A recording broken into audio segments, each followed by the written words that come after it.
Assalamualaikum warahmatullahi taala wabarakatuh. Alhamdulillah wassalatu wassalamu ala sayyidina Muhammad wa ala alihi wa sahbihi ajmain. Rabbi sholli sadri wa yassir amri wa hlul 'uqdatam min lisani yafqahu qawli amma ba'du. Pertama-tama kali marilah kita bersyukur kehadrat Allah Subhanahu wa taala kerana dengan limpah kurnianya maka kita masih hidup di dalam lingkungan Islam, iman dan ihsan. Dan marilah kita sama-sama bertaubat kepada Allah Subhanahu Wa Taala atas segala kesilapan dan kesalahan kita yang lalu yang telah kita lakukan. Kerana kita manusia tidak terlepas daripada segala salah dan silap, sama ada yang disedari ataupun tidak. Pada video yang lalu saya telah menyatakan secara ringkas tentang perjalanan kaum sufi, perjalanan ahli tasawuf. Ia bermula daripada membicarakan tentang akhlak, tentang sifat-sifat mazmumah dan mahmudah. Kemudian ia beransur-ansur membicarakan sesuatu yang lebih mendalam, iaitu tentang makam, seperti syuhud, muraqabah, musyahadah, mahabbah dan sebagainya. Pada kali ini saya ingin menjelaskan sedikit tentang perjalanan mereka yang lebih mendalam, yang melampaui lagi daripada membicarakan tentang makam, iaitu ahli tasawuf, ulama-ulama sufi yang muhqiqin terus berbicara tentang sesuatu yang di luar akal fikiran ataupun metafizika. Mereka mula membicarakan tentang hakikat-hakikat segala sesuatu, hakikat-hakikat amal, hakikat-hakikat kejadian langit dan bumi, dan hakikat-hakikat kejadian manusia. Kenapa ini berlaku? Kerana seperti yang kita ketahui, amalan zikir adalah suatu amalan yang mensucikan diri, mensucikan hati daripada segala nafsu kejahatan. Iaitu membersihkan hati dari segala sifat-sifat mazmumah. Dengan kata lain, hati itu ibarat satu cawan, yang cawan yang di dalamnya penuh sampah, penuh kekotoran. Contohnya seperti cawan ini, di dalamnya penuh dengan sampah, penuh dengan kekotoran, yang menyebabkan kita tidak dapat mencurahkan air ke dalam cawan ini. Maka zikir itu ibarat mensucikan segala sampah-sampah sarap di dalam cawan ini supaya kita dapat mencurahkan air ke dalam cawan. Maka ahli sufi yang istiqamah, ulama-ulama muhaqqiqin yang istiqamah, hati mereka menjadi bersih, bersih. Dan dengan hati yang bersih ini Allah mencampakkan segala rahsia-rahsia hakikat, hakikat amal, hakikat khusyuk, hakikat tawaduk, hakikat kejadian diri, hakikat kelemahan diri, dan hakikat-hakikat kejadian langit dan bumi. Hakikat kejadian alam. Ibaratnya hati yang bersih itu seperti cermin, yang boleh menangkap cahaya ataupun arca di depannya. Maka ibaratnya hati itu dia menadah kepada Lauh Mahfuz. Kerana Lauh Mahfuz itu adalah tempat segala simpanan, segala rahsia-rahsia yang Allah tuliskan di situ.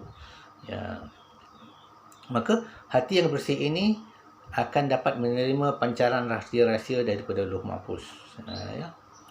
Maka bermula daripada membicarakan tentang akhlak, kemudian berubah membicarakan tentang makam, dan seterusnya meningkat lagi dan terus meningkat hingga membicarakan tentang kejadian-kejadian alam, kejadian-kejadian diri, kejadian-kejadian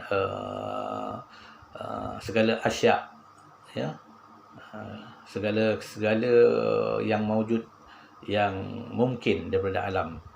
Ya, bahkan ulama sufi itu pun membicarakan tentang zat Allah. Ya, apakah kaitan zat Allah itu dengan alam? Apakah kaitan sifat Allah dengan alam? Maka dengan ini timbullah istilah-istilah seperti alam dan manusia tidak bercerai, ya, tidak bersekutu dan tidak bercerai, yang memang sesuai dengan ilmu tauhid, ya, sesuai dengan ilmu tauhid. Ya.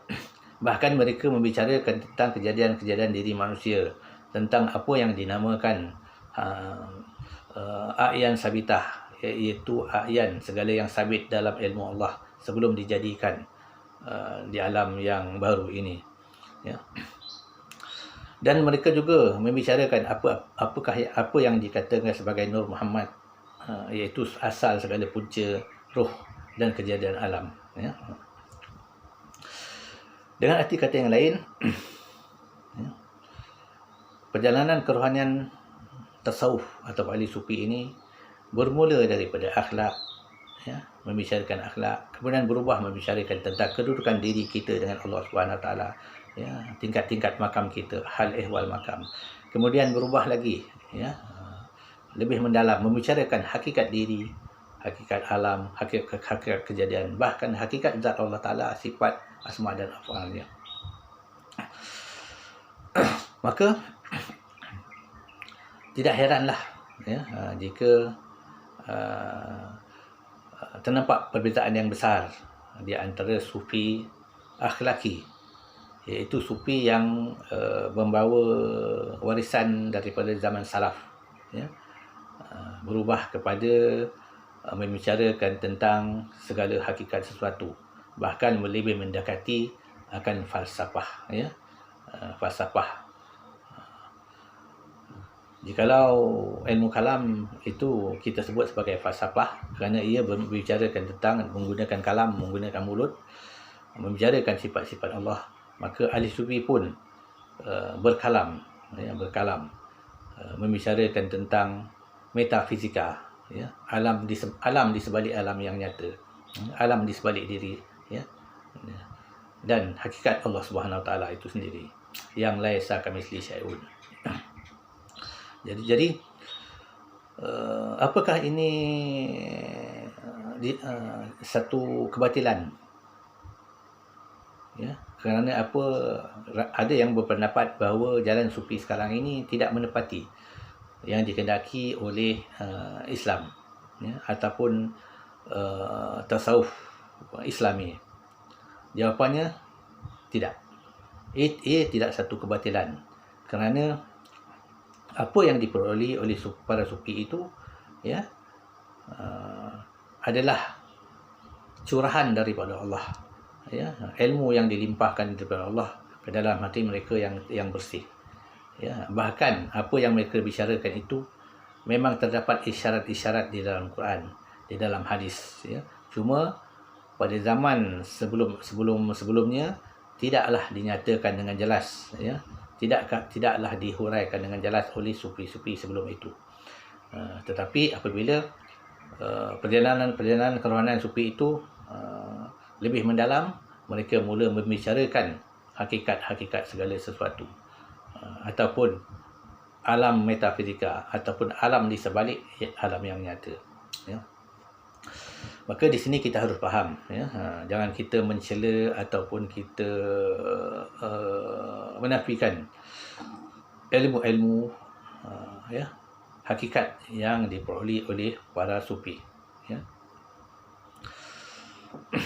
Jadi sekian dulu, wabillahi taufiq wal hidayah. Wassalamualaikum warahmatullahi taala wabarakatuh.